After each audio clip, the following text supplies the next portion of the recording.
Well, hello everyone, and welcome to Live with the League. I'm John Lamacki with the Michigan Municipal League, filling in for Emily today. We got a great show lined up, and we're going to be covering several things. Obviously, some legislative issues with Jen and I. But before we do that, we want to highlight our Community Excellence Awards. Applications are now open. They will close on April 24th. And we are really, really happy to have a few past winners join us. But before getting to them, I just want to let you know if you've been here and joined us before, you know you can drop a question into the question and answer box, and we'll be happy to answer those as we move along. And always feel free to reach out to us on the side.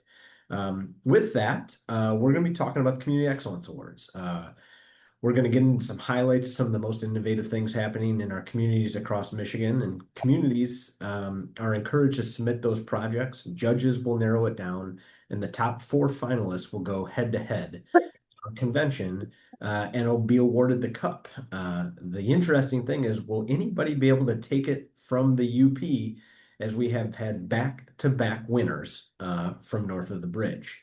As I had mentioned, our deadline is coming up on April 24th. So now is the time to apply. And I want to thank both Eric Waara from the City of Houghton, who's the city manager, and Mona Lang, who acted as a consulting director with the City of Negaunee's DDA, representing our past two winners. So Eric and Mona, thank you very much for being with us today. Glad to be here. Welcome. Yeah, it's great. How's the weather up there?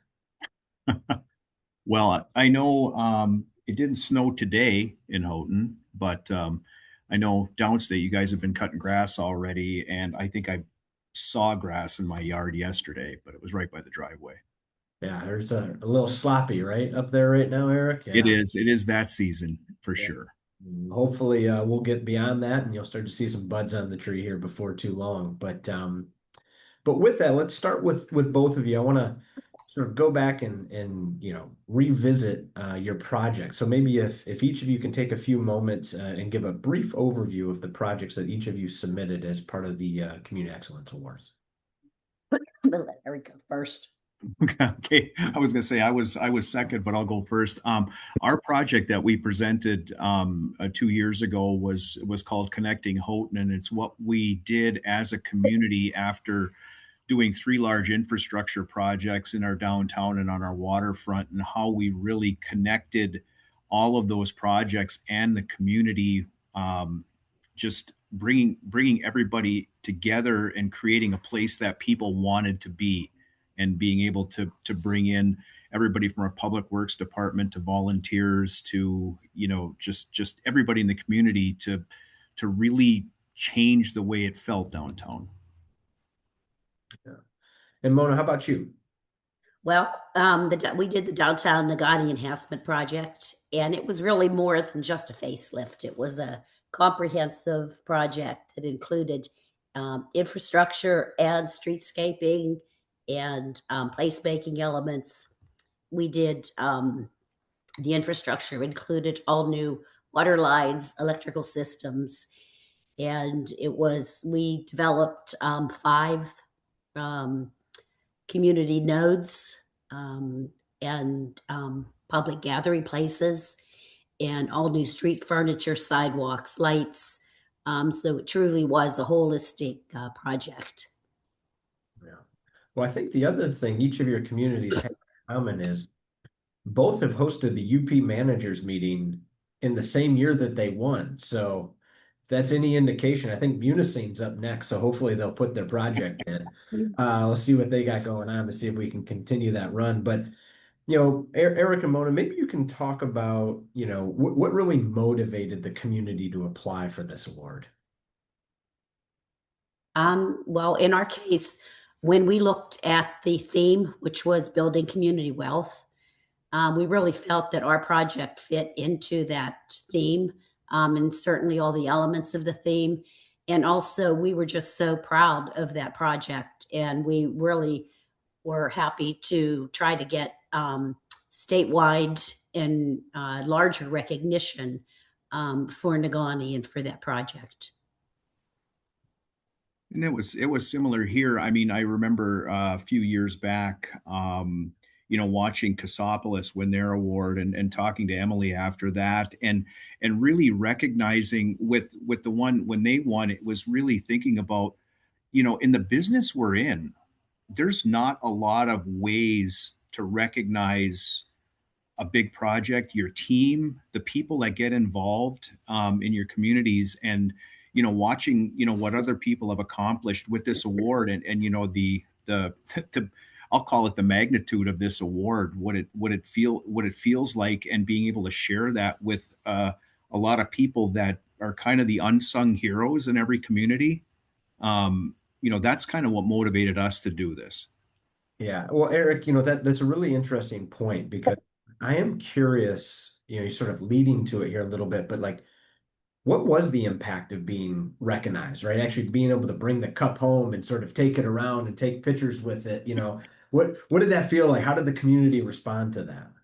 Well, it's one of those things that, of course, we had to kind of inform people as to what this is, because unless you work in our ecosystem that we all work in, you people that are in our bubble, so to speak, understand what this is. Once people understood what it was, it was a source of community pride, and we did take it around, and even our like our public works department, when they really understood how much they factored into us, this win, so to speak, in part, as yes, as supporting cast, but it even meant something, to the guys plowing the snow, but in the summertime they get to do some really cool stuff. So it is, it was, and it still is an incredible honor, and good luck, Mitten getting it back. Hopefully somebody from the UP is going to make the Final Four this year. Yeah. Mona, how about in Negaunee? What have we seen the community rallying around as it relates to this? Oh, I think the community was proud. And as Eric said, you have to really explain what this award means. And it really emphasized, I think, sense of pride. Once once the community understood, we did a victory tour with the award. So reached out to different businesses, organizations, and took the award, and let them feel it, and took pictures and celebrated. And I think it also brings a good amount of attention to a town like Negaunee that honestly had suffered through a lot of years of disrepair and neglect. And it shows that we are resilient, like many downtowns, very resilient as a community. And so that it just really brought a lot of attention. And I like to call it a buzz, downtown word. It creates that buzz in downtown that really brings attention. Yeah. So I gotta ask, and I'm sure people are dying to know a couple of things. One, most interesting place you took the cup, and did you drink out of it? Well, that would be our city manager, Nate, who took the cup around. And knowing him, it's questionable, but I would say maybe a little drink here and there, All because right, it Eric. certainly went to many of the bars that we have in Yeah. downtown Negaunee. Yeah, it went. It ended up in the Kiwana Brewing Company one night. But just to add on to that, I think too, what this meant was validation for your council, for your public works, your volunteers. There's not a lot of recognized ways all these efforts are validated, and this is one of them. And it meant a lot to people once they understood what this was. I Yeah, agree. I agree, Eric. That is a true statement. such a great point, Eric, and Mona, I'm glad you agree with that. And having seen several of these presentations now, and sat through them at our convention, one, I was surprised how competitive it is right away. But two, not just for the winners, but those that want to showcase these across the state, how important that is to bring that awareness, the challenges that are associated with bringing big projects together, but the pride that's associated with it. So for those that may be considering applying, let's talk about the application process a little bit, because I think sometimes people get nervous. Hey, is it a lot of work? How much do I have to do? Sort of explain how you guys went through that, and were there challenges there with it, or did you find it to be pretty easy? I can go first, Mona. Okay. No, I think after we um, finished our projects, we knew, you know, we felt like we earned the right to compete for this, by what we had accomplished. And I'm certain, and Negaunee was kind of the same case. You got to feel like you've earned the right, and then you've got to be able to kind of compartmentalize it in the context of the applying for this award, and understanding that. But I mean, we've we've all done great things, large and small, in our communities, and really being, once you were through that initial application process, then the real work is actually going to start when that final four, so to speak, is chosen, because then it's really, it's a bit of work, but you know what? It's worth it, because even the process of remembering and finding photos and bringing it all back up again, with the people that were involved, is even it was fun a lot of the time, just kind of going back through that, but then being able to showcase it, if nothing else. It's got it now in everybody's permanent record, so to speak. Yeah. And Mona, in your role, were you directly involved in the application process then with I did the application. Nice. Yeah. Did you find any So challenges with it, or was it pretty easy to no, I think it was pretty straightforward. I mean, certainly there were, I think that you really need to understand that it is time consuming and you need to dedicate the time and energy to it. And also, you know, I think it's important to be sure that your project fits the criteria of the application. So, you could tweak it a little bit, but you need to be authentic to your project and to Mhm. the application and the elements of the application. But it is time consuming. And I think probably one of the biggest challenge was Eric said about going through photos and to be able to, I guess, to communicate the project in the way that it deserves to be communicated, not only with the written application, but also the photos. And sometimes it's difficult to choose the right photos that really show the project in its true elements. Well, Mona, you had mentioned it being authentic, right? I think that's such an important word here in terms of how the audience responds, in my experience, right? Do you tell that story? Can you show that story? And yeah, it may take a little bit of effort to do this, but completely worth it at the end of the day, and the ability to showcase, tell people about what you're doing. But there's another really important element to this.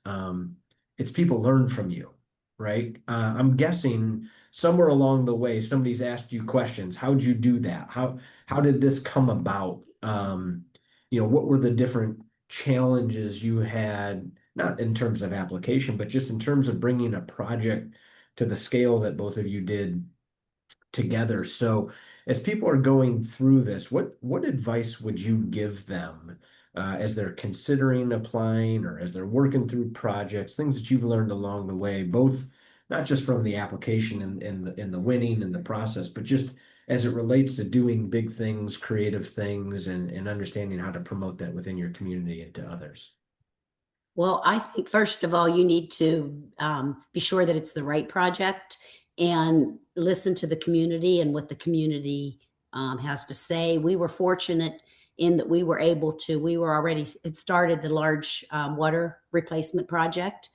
And we were just fortunate that the RAP grant came along and we were able to tie the funding into the larger project for all of the social hubs and the gathering places and all of the placemaking activities.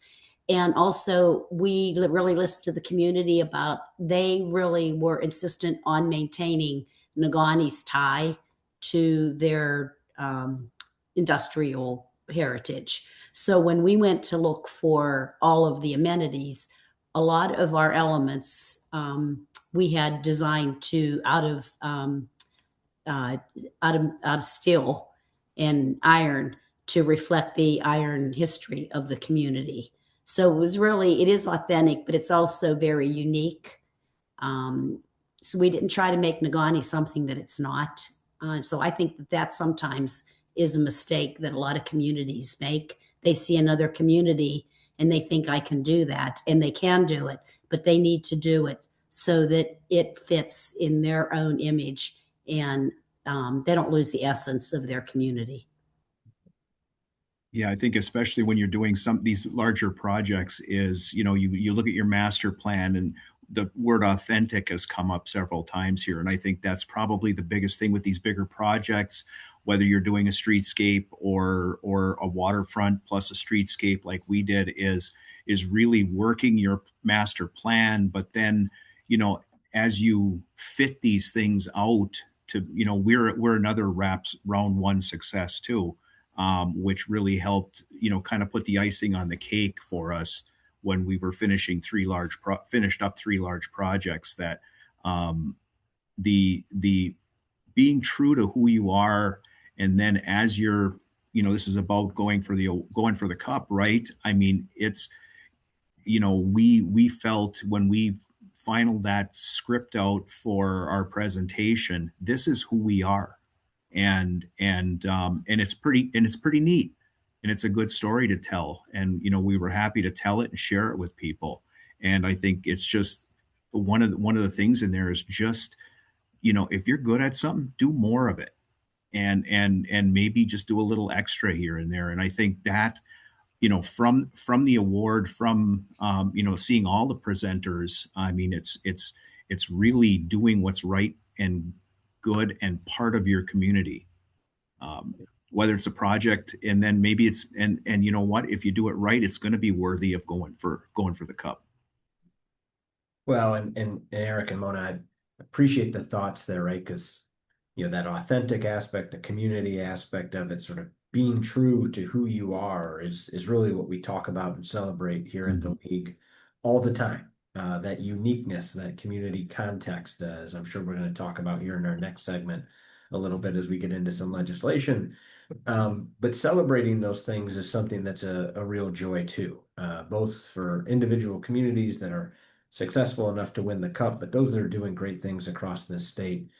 Really, really important that we continue to recognize those, build upon those, and ultimately use them as tools to get better.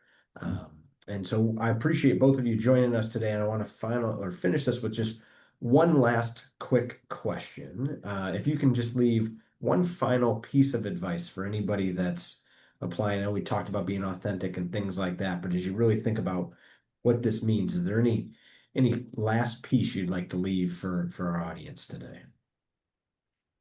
From a Yeah. comic perspective, wear comfortable shoes, because when you have a good project, and you're talking to people, and I spent an entire day standing in that tiny little lobby at the Grand talking to people because there were so many questions.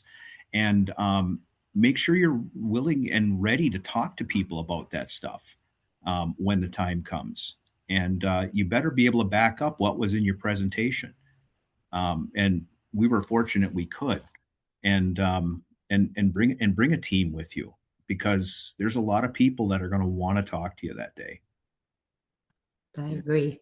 I think also, I think just there actually we had so many good applications in 2025, so we were really proud to be part of that and to win that award. And so I think just being able, as Eric said, to make sure that you are prepared to be able to speak about it and to present it in a way that it deserves to be presented.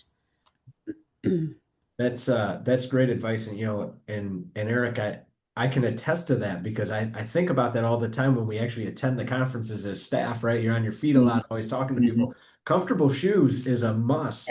I didn't even get lunch that day. Comfortable shoes is a must.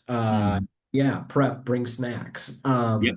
Those types of things. So, hey, this is great to hear about your firsthand experiences in this. I hope it motivates people to apply and to think about this. And if that wasn't enough, we also feature you in our magazine with a cover story. So it'll live on forever in league lore. Although Betsy did correct me, the notes that I had in front of me, there was one small mistake. Applications are actually due this coming Friday, April 17th. Based on what she just messaged me on the side. So for those that are paying attention and wanting to get their applications in, please do so by the end of this week. We appreciate both Eric and Mona joining us today and giving their experiences in their communities. And we look forward to seeing you both at our next convention. With that, I'm going to turn it over to now myself and Jen on our SFAD team to talk about legislation. I know, Jen, we've just come off of legislative spring break, where both the House and the Senate were out for a couple of weeks, getting ready to get back at it. And a few big things are coming. I'll turn it to you on housing in a second, but just want to set the stage for everybody that's listening today. Budget is going to start to really take hold. There's a lot of people that want to move on this much faster than they did in the previous year, where we ran right up against the constitutional deadline and even slightly past that at the end of September. And a lot of people are talking about trying to get this done before, they break for the summer in July 1st. Now, a lot of reasons for that, campaign season, because it's an election year, the ability to go back in your districts and talk about it. But there's also several big topics on the table. Property tax reform being one of those major topics. And we anticipate that at some point in the next couple of weeks that we may see some specific details on the speaker's nearly $5 billion property tax reform package, which he has talked about rolling back the state education tax, eliminating personal property tax, having a rate cut for utility bills, and then replacing all of that with a sales tax on services. So for some of you may remember, there were previous conversations several years ago on sales tax on services. It is a viable replacement opportunity in terms of making up for that revenue, but a lot of challenges in getting the right mix. I will say from an organizational perspective, we welcome the conversation on property tax reform. We've talked about that a lot, sort of dealing with the interaction between Headley and Proposal A and some of the issues that come along with that. So a conversation that is maybe a little bit overdue, but really coming about for different reasons, where we typically talked about it through the lens of municipal finance reform. This is being talked about it through the lens of affordability. And so trying to make sure that we address those issues and handle the needs of both what we see at the local level, maintain a appropriate revenue source for us to provide services, but also, if we can work to provide relief for those that need it, we can go ahead and do that. But when we talk about affordability, Jen, we've talked a lot about housing, and a lot's starting to happen in that space over the last couple of months, and we anticipate that there may still be a lot to come. So what's the latest, particularly as relates to our preemption efforts that we're seeing at the local level? Yep. Definitely housing is one of the top issues in that affordability kind of talking point. So with the housing readiness preemption bill package, we're still seeing a lot going on with meetings with legislators as well as proponents of that package of preemption bills reaching out and sitting down with cities and townships across the state, and then talking about how they're meeting with local government. We don't know how much that feedback's being taken in. We've had touch bases with those communities as well. So that package very much is still alive and moving. We believe, just as you said, John, coming back, they're going to be looking at the budget. They're going to be looking at property taxes, those different things. But housing's still in that top echelon of priorities for things moving forward. So we're keeping kind of our finger on that heartbeat right now of how quickly that could come about, or could be one or none of those, as well as continuing to build support for the My Home program. It's really looking at, when it comes to affordability, the one direction of preemption, that even looking across other states that have done preemption doesn't seem to have a track record that can show affordability comes out of that versus, the My Home program bills, which are really looking at filling that gap of what it costs to build something and then being able to offer that person, somebody at 120% of the area median income or below, to get them into that housing, whether it's rental or owner occupied. There is a gap. And so that's where the My Home program is really focused on, is getting housing built and getting affordable housing or workforce housing built. We also know that there are still is work going on a state state housing tax credit that would really be a companion credit to the federal low income housing tax credit, the LIHTC credit. This would be a state, we're one of a handful of states that doesn't already have a state companion credit. We're hearing that that could be introduced as early as this week or next, and also have a hearing as early as next week. There is also the community redevelopment tax credit bills that have been being worked on for the last year plus. And this is really to support place-based investments and leverage private capital when it comes to housing and looking again at affordable workforce housing. So those are possibly going to be introduced as early as this week too. Like you said, today's the first day back in from a 2 to 3 week break, depending on which chamber you're in. And so there's a lot of balls in the air right now, and we'll see what actually drops this week. Yeah, you said something really interesting. And I mean, I caught it because we've been talking about it, but I'm not sure everybody else caught it. But it sounds as if proponents of the preemption bill are out meeting with communities to get their feedback. That, in our experience, that's not something that happens on a normal issue, or most normal issues. And I think that's important to make sure that those that are tuning in today, that if legislators are reaching out to you or sponsors of these bills are reaching out to you, don't be afraid to reach out to us, right? And kind of let us know that that's happening. It's good for our understanding to know when those things are going on, but also to understand part of the purpose of doing that, right? As Jen had mentioned, it sort of acts as this way to say, well, we've met with locals.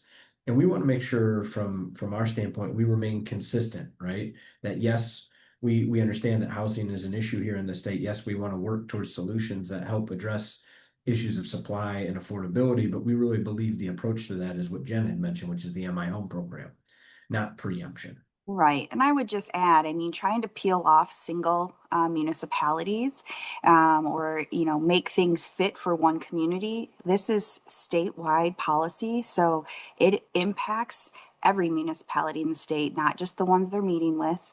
And if we're going to possibly give exemptions or, kind of fit to certain communities, why not leave, local decision making that they can already do that? Just leave it that way. The league has been knee deep in zoning reform now for almost a decade, working on things with our municipalities. We're just finally seeing communities that have been able to update their zoning. There's a lot of time, there's a lot of community input, and there's a lot of money and resources put into getting that done. And so now we need to see, those seeds are growing. We need to see fruit from those trees instead of chopping them down before they're able to get to that first kind of harvest there. And so like John said, let us know. And we're grateful to the communities that have let us know, especially the ones that have been very publicly vocal after those meetings on where they stand and what they're supporting and what they're not. And so hopefully at some point we'll get our opportunity as well to speak with the folks working on whatever these compromises that are being talked about are. But at this point, that still has not happened. Yeah.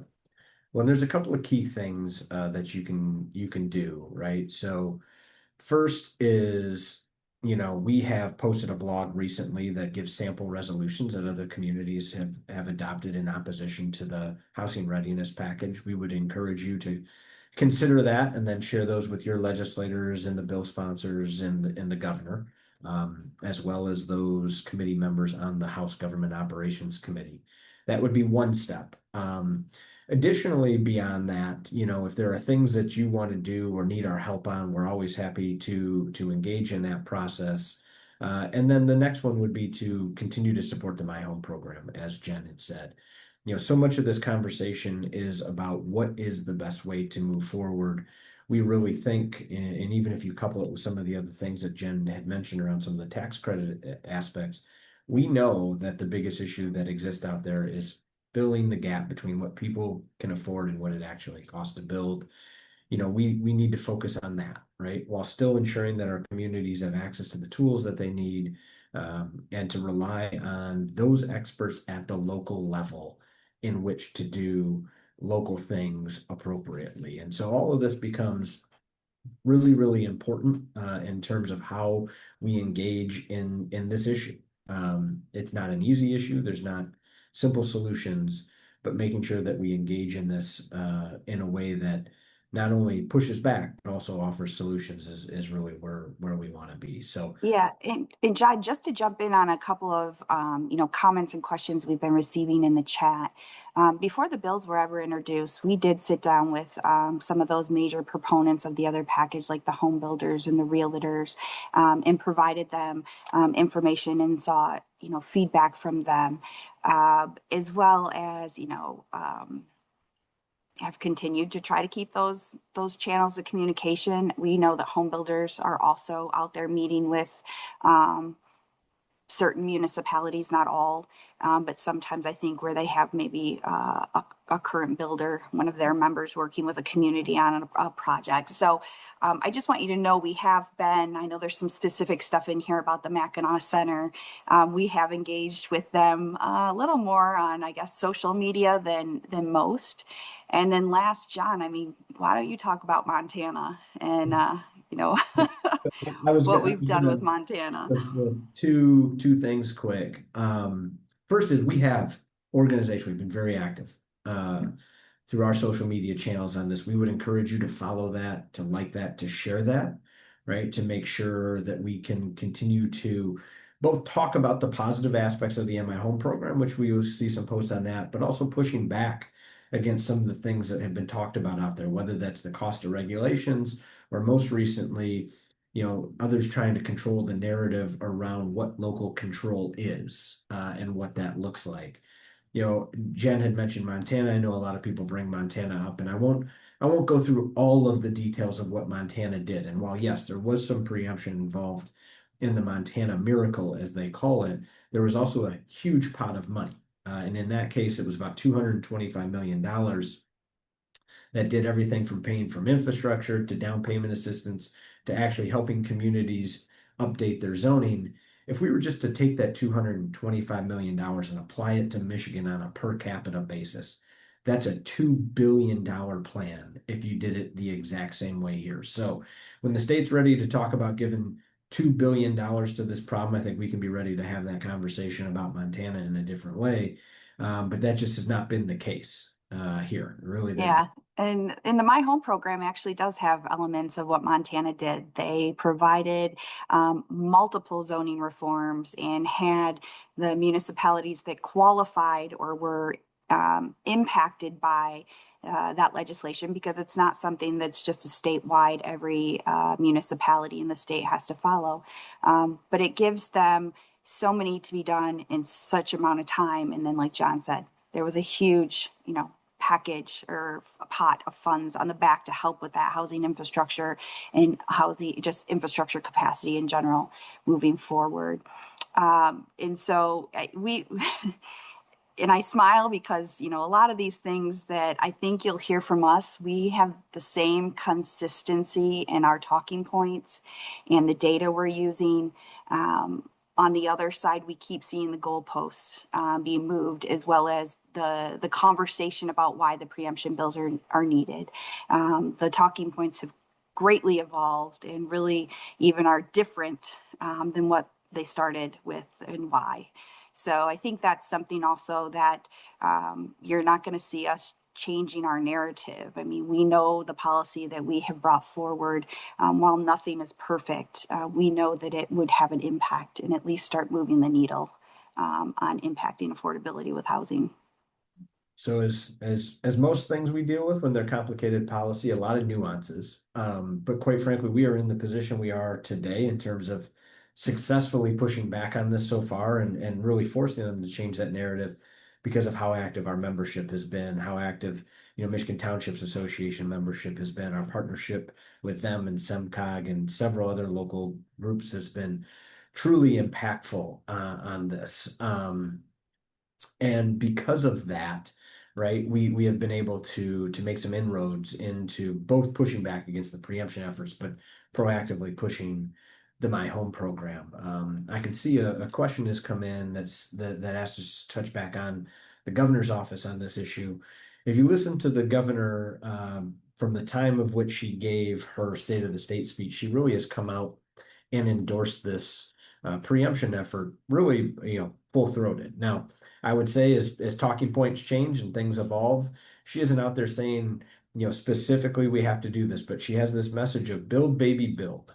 And she really wants to streamline processes, address zoning issues, and make them more efficient and easy to help builders and developers put homes of all types on the market. So whether it be single family duplexes, ADUs, different sizes and styles. And again, not that that is wrong, right? We haven't said that a single time. Having different housing types at different price points matter.